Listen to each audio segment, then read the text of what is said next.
अगर असी इस गल्लां सम अप करा ना, अगर कोई आखे भाई कौन जितना पिया, जोग्राफिया जड़ा ना वो ईरान ने नाल है। बहुत बड़ी बड़ी इकोनॉमीज ना जड़ा डिपेंडेंस है वो अपना हार्मूज ने तेल नहीं पासे वो पैसे रुक रहा सी ता दुनिया मुंतजिर रहा सी। पूरी दुनिया डिप्लोमेटिकली सोशली ते इकोनॉमिकली सफर करे सी। डिप्लोमेटिकली वेख वने ता ईरान अकेला, लेकिन ई आखने पैन भाई चाइना ते रशिया टेक्नोलॉजिकली खुफिया तौर से मदद करने पैन, उसा इंटेलिजेंस प्रोवाइड पे करने ते उसा सैटेलाइट असिस्टेंस भी देने पैन। ठीक है। ते अमेरिका तक कहाँ था, अमेरिका भी वैसे अकेला ता कई उसने नेटो मेंबर्स खुद आखा भाई नहीं असी तन को अपनी बेस इस्तेमाल ना करन देना। स्पेन हो गया, स्विट्जरलैंड हो गया।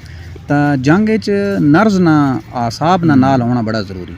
तो उसा अगर वेखा वने ता ईरान इस जंग मजबूत नजर पे आना ते अमेरिकन लीडरशिप बुखलाड़ना शिकार है। तो खुद उसने कांग्रेस खिलाफ है उन्हें जंग अपने लेजिस्लेचर जो पास को नहीं कराई, ता खुद अवाम उसने खिलाफ है। ता ये उसने बहुत बड़ी गलती है। वेखो वत की होना अलग करे भुगते ऐसा।